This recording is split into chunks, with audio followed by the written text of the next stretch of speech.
was all fine. Mm-hmm. But I promise you, had there not been a national holiday, there might as well have been a national holiday in Central Texas because nobody would have been going to school. Yeah, the roads were suspiciously empty just about all over town. I live in Hewitt. I've been in Lacey Lakeview.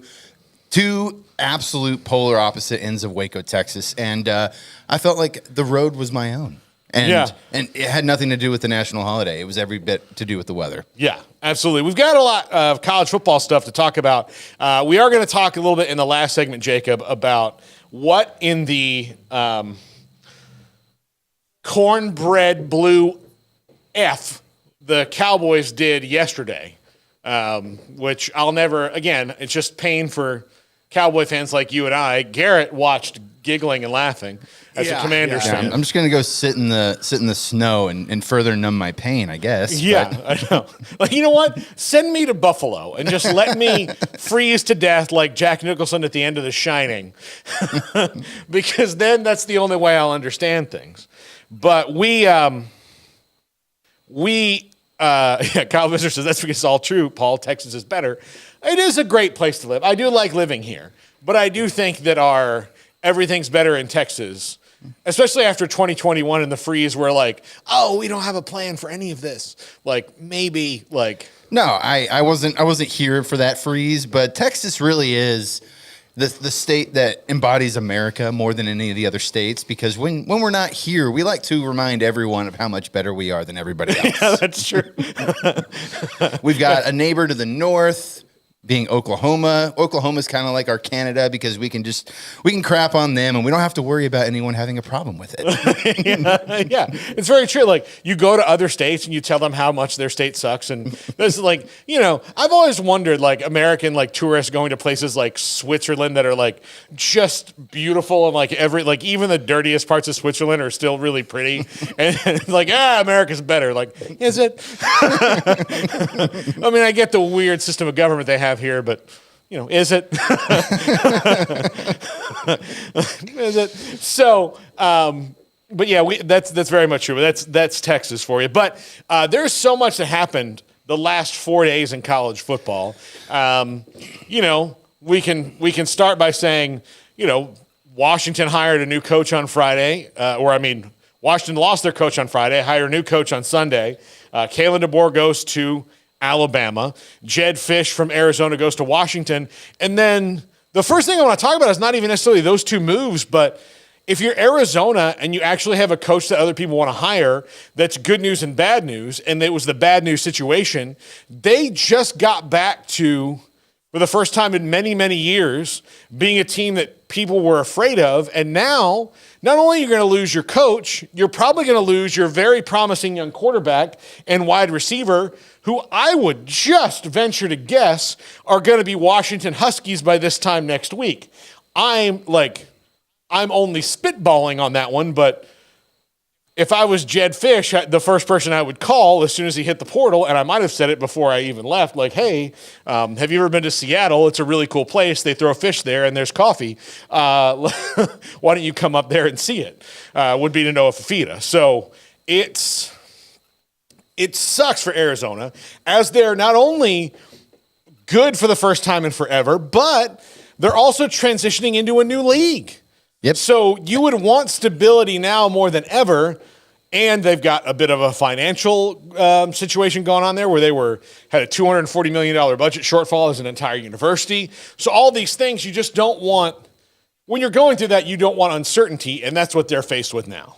Yeah, and like they've had coaches in the past with Rich Rodriguez and Kevin Sumlin, who prior to going to Arizona had success, and then they weren't able to get the train on the track when they got to Tucson. And so yeah, you're right. Like, I mean, Jedd Fisch going to Washington from Arizona, he's not inheriting the same Washington team that Kalen DeBoer had. And so he's going to have to take some of what he had at Arizona. And why not? Because that's what coaches do now in this age of the portal. Yeah. Well, I mean, look, I think Kalen DeBoer is probably going to rack up a couple guys that follow him to Alabama. They've already, straight up lost him Washington guys that have already committed other places. They had a ton of guys going to the draft anyway. Like it was going to be, a big reboot for them anyhow. But now, Jedd Fisch is going to have to rebuild that roster pretty quickly, and I think he can. I think he was an excellent choice for Washington, but man, like it's just I'm starting out. I just feel for Arizona, who had to feel for the first time in a long time, like, hey, things are looking up here. We're on the upswing. We're going into this new Big 12, and then, oh, crap, we're losing our coach and probably some of the heart of our team. And here's the best thing about the Big 12, even for Arizona, as they, transition. Who's the best team in the new Big 12? Utah right now. Yeah, but are they? I mean, yes. I mean, I would say on paper right now, you would have to look at Utah and Kansas State. But okay, so it's not like. Don't overlook Oklahoma State either. Let's just I'm not buying that. Let's just say we flipped the 4 teams that are coming into the Big 10 and the Big 12. So if USC, Washington, Oregon, and UCLA were coming in, you're like, well, Washington and Oregon are the best 2 teams coming in. But as you look at it now, the teams that are coming into the who could be the best team? Like Washington and Oregon would automatically be the best team in the Big 12 if that was the case. Well, they're not. So who's the best team now that all these teams are here? Like next year, the best team could be UCF. We don't know. I mean, it's just going to be so wide open. So that's good news for them. But again, there's uncertainty on that because they're going to be the last team to really hire a coach, because I assume that their coach, this is not going to set off it. They're not going to hire, somebody from, they're not going to hire Jim Harbaugh like the Chargers would. That one's going to be open, but I think Michigan is probably going to be open by the end of this week, but I think it'll be open for about an hour and a half before Sharon Moore gets the job. I mean, it goes to show there's a ripple effect that happens when any coach just decides to either step down or gets fired. Nick Saban, you didn't think initially when he retired that it would have any effect on the Big 12, but now that Kalen DeBoer goes to Alabama from Washington, Jedd Fisch goes up from Arizona to Washington, and now it has an effect on the outlook of the Big 12 conference heading into 2024. Yeah, absolutely. So, and again, I do feel bad for Arizona in that. And because, again, they've been trying so hard to get their, to get back to where they're more than just an afterthought in football. And they finally had a guy who was coaching them up, and now he's gone off to another school in what is now another league. So, yeah, it's got to sting a little bit more for them, but let's drill down into the hires now that have been made. So Kalen DeBoer at Alabama, we talked about it on the big show on Friday because that's when the news had come down. I think it's a really good hire because I think he knows that he's not going to be Nick Saban, and he'll be able to convey the message better than most that, hey, I'm not Nick Saban. The hardest part of the Alabama job is convincing the Alabama fans that it was Nick Saban that did this. He wasn't the person who fulfilled some sort of mythical prophecy that was supposed to last for the rest of time. 10,000 years of dominance. That's not really what's going to happen. Nick was just that good at being the college. Just the greatest coach ever. He's the greatest coach ever. So the next coach you get is, and no offense to Kalen DeBoer, if that happens, then wow, Alabama's got, quite the streak. But Nick Saban was is the best coach ever. And, Kalen DeBoer's a good coach, and we'll see where he goes. So I think it's a good hire because there would be a lot of guys who would probably try to go in there and maybe pretend like it was all the same. And I don't think Kalen DeBoer is going to do that. I mean, the thing that Kalen DeBoer has going for him is that he's won everywhere that he has been, and he's probably going to be able to bring a pack of Huskies with him to Tuscaloosa, and he doesn't have to necessarily win a national championship in his first year, although that would go a long way. Because, I mean, like you said, he's not Nick Saban. People shouldn't expect him to be Nick Saban, but, he gets to take his winning brand that he's had everywhere that he's been, from Fresno State to Washington and Sioux Falls. Even though these are short stints in smaller programs, he's won everywhere he's been. And so for him to get Washington to the power that they were in only 2 years, I think Alabama, if they have a dip, it's going to be very brief. Yeah, well, and look, here's the thing. Everybody's about to have a bit of a dip as far as your overall record goes, more than likely. Because the conferences are all next year, the conferences are all going to be different. Like it's now the Power Four. There's all these new teams in the conferences. There's a 12-team playoff. So next year, 2024 starts a completely new era in college football where you can't just look at your schedule and go 12-0. Mm-hmm. Like you got to look at it and think, okay, the 10-2, 10-2, and maybe an 8 seed in that playoff. Yeah, like you need to think about that, and then like if you wind up being 12-0, you are probably a juggernaut. Like just everything's humming for you, and you have no injuries. You need to have basketball type expectations for your good teams of like, look, just get in and see what happens. NFL type expectations, just get in and see what happens. That's what most of the NFL fan bases have. Not us, but that's another topic for later. But it's now the, I think it's one of those deals where you have, you have to look at things differently. I'm not sure fans will, but it's a good thing because once they get used to it, they'll be like, oh, okay, we don't have to we're not going to have to dread that second loss unless it's just you could be the third team and you're like, oh man, that second loss was bad because there's these two teams that are really good. But in a 12-team playoff, 2 losses is not going to be a hickey on the neck of an Alabama team in the 12-team playoff because they're still Alabama, and if there's going to be any open spots, say 1 through 8 are taken, and Alabama's still on the outside looking in. They've got maybe even 3 losses. They're still Ala-freaking-Bama, and they always get the benefit of the doubt. They're probably going to eke their way in if they have any 2 to 3 loss win seasons. Yeah, so everything's going to be fine there, and I think he'll bring in a good staff. I do think if I'm Arizona though, I would consider hiring Ryan Grubb as my head coach as the offensive coordinator, but he's probably going to be at Bama's offensive coordinator. But I would give Ryan Grubb a look. Although the thing about hiring a coach now with the other signing day coming around and the transfer portal is you probably don't have as much time to interview like 3 or 4 guys. You kind of have to hone in on 2 and then hope for that you get that done pretty quickly, because that's what it seems like Washington did. They honed in on a couple guys, figured out the one that they wanted and then moved on it. And Alabama did. Like, okay, well, yes, we want Jedd Fisch. Let's call Jedd Fisch. And then Jedd Fisch was the guy. So, and then as far as Jedd Fisch to Washington, look, they're going to have to build the roster up from pretty much nothing because I say nothing, but they've got some depth of people that were there. But the bottom line of this is that they're losing like the entire offense. They had Trey Watson and Will Rogers commit. Trey Watson actually enrolled at Washington. Yeah. And then now they're just turning right around and going somewhere else, getting right back in the portal. This goes to show how crazy the Wild West landscape of this transfer portal looks like, because you can commit and enroll and then not spend a single day on campus. You can just hop right back in that portal. Well, because of the coaching change, they've got the 30-day window is open for them. I would not be surprised to see Will Rogers at Michigan. Really? What? Well, J.J. McCarthy just declared.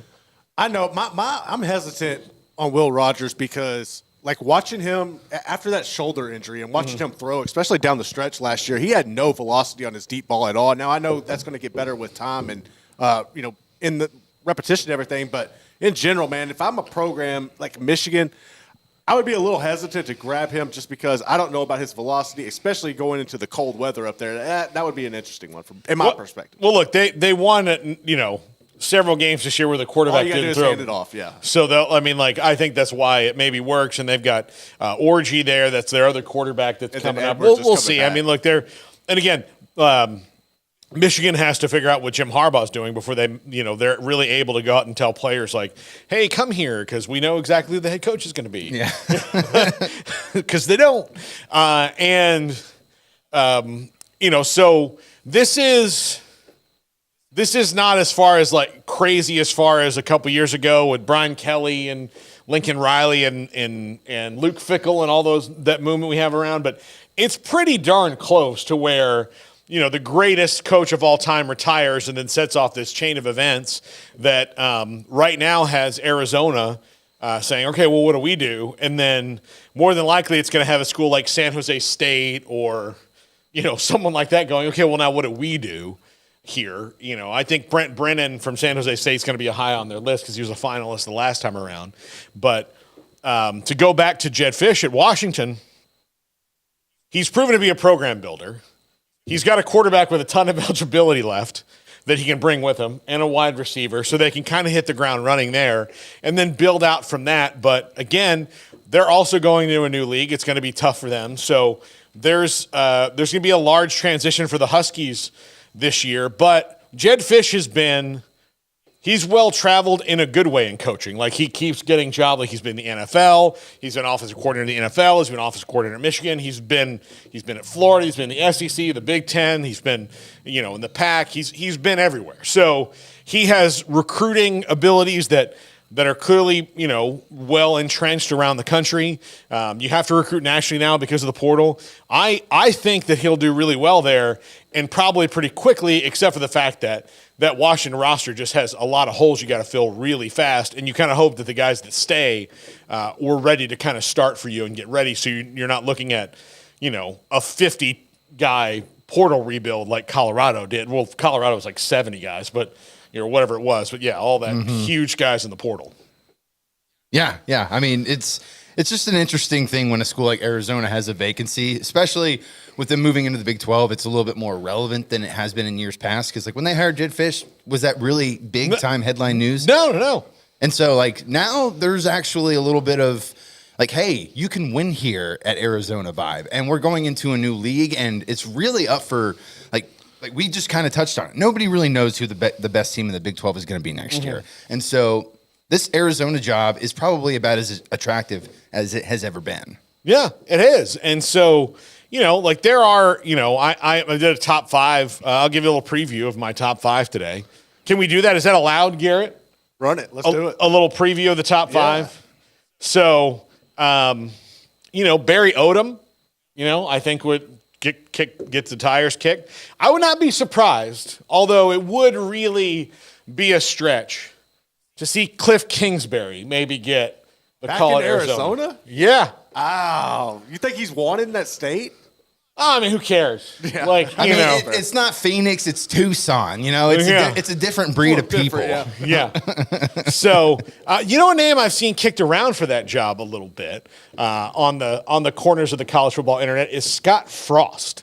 In that, going back to Nebraska was probably not the smartest move for him career-wise, and they kind of made him oh, you're the one who can bring us back to the '90s, but what happened at Nebraska until Matt Rule, and it took Scott Frost, one of the most Nebraska players ever, who was on those national championship teams, to he can't even fix it, to them go oh, maybe it's not 1997 anymore. Maybe that time has passed, and we need to approach this in a new way, which is why you hire somebody like Matt Rule, who's a program builder, as opposed to everyone else. They just kept thinking that they were going to hit Control-Alt-Delete and restart Nebraska. That's not what Nebraska needed. So maybe I think people think about look, Scott Frost, when he was at UCF, won a ton of games, won a very fictional national championship for the UCF fans. But Scott Frost won a lot. That's why he got the job at Nebraska. Now, I would rather see Scott Frost before he gets back on there, because I actually do like the guy.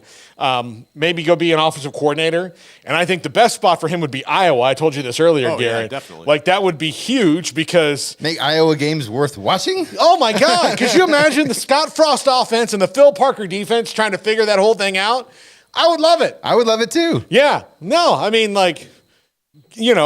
go get your party on, Kirk Ferentz.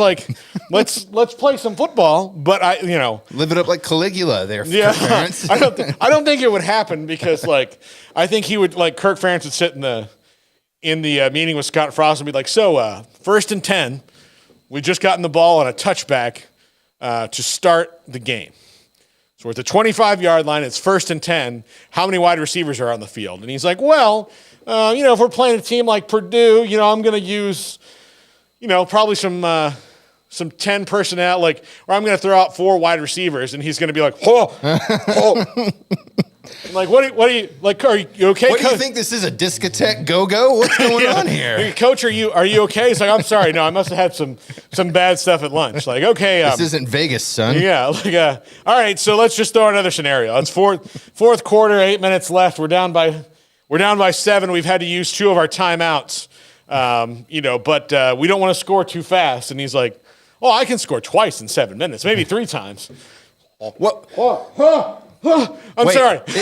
Am I having a panic? I don't think I've ever had a panic attack before. Is he where panic attacks are? Like, I think that would be Kirk. Do you have a Ferentz. highly featured fullback in your offense, Scott Frost? No, not really. Oh, come on, Scott Frost. Yeah. Like, your quarterback, he's just going to kind of bus drive things, right? Like, no. I really would like him to be kind of a multidimensional player that can do a lot of things. Like, I don't know what you think here. I don't know what. Let's just put pornography in the locker rooms then. I think he should do that. But it is interesting to hear his name come back up because he's been out for a year. But look, I don't think Scott Frost went to Nebraska and forgot how to coach. I think he was just overwhelmed by the favorite son having to fix everything. Mm-hmm. And I am I think you need to be able to learn from jobs. I just don't know if I'm Arizona, if I want to be let's see if we can fix Scott Frost, because there were let's see if we can fix Kevin Sumlin. Let's see if we can fix Rich Rodriguez. Let's see if we can fix this guy. No, like Jedd Fisch is a good one because you hired a coach that was on the rise, and he showed that he could be a very, very good FBS head coach and is still on the rise. So who's the next Jedd Fisch? I don't think it's Scott Frost.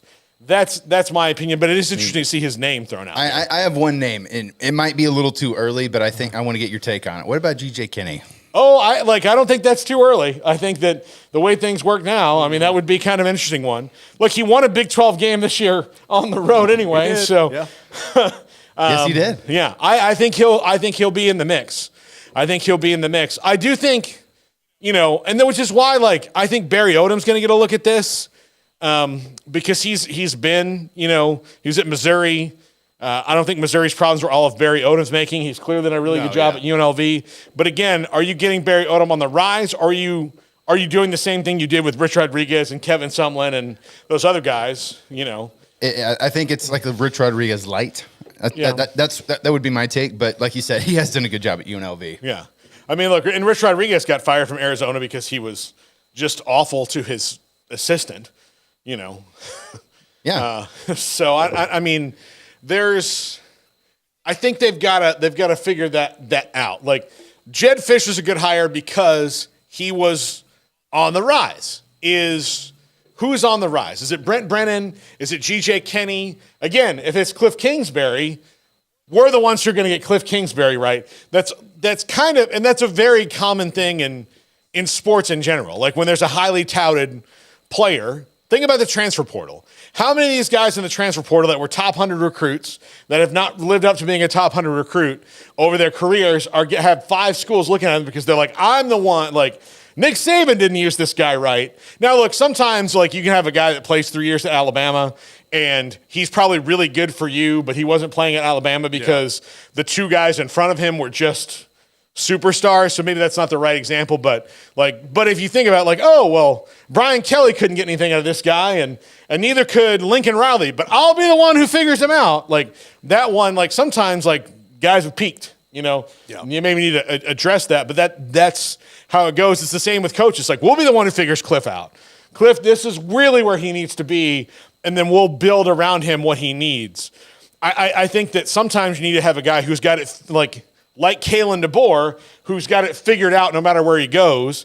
Because when Kalen DeBoer walked into that interview at Alabama, he was like, all right, here's what I'm going to do to make sure that we don't miss a beat. Boom, boom, boom, boom, boom. Here's what I did here. It's worked. And then they're like, all right, good deal. We'll see you in a couple days. Come on back. Jedd Fisch, same thing he did at Washington. Same thing he did when he was at Arizona and interviewed. I think you need to have that. Or, I mean, I wouldn't be surprised if he's not in the top 5. Brian Harson's an interesting name to me at Arizona because I do think that he got hosed at Auburn. Yes, he did. But I don't know. I do think there's 2 sides to every story, and I'm wondering how his personality and their personality clashed so fast. Like, so fast. It was so fast that it was I mean, it would be a breath of fresh air dealing with people, donors, boosters, whoever the powers may be at Arizona as opposed to freaking Auburn. Yeah, I'm sure it would. But that's another one that I'll throw out there. When we come back,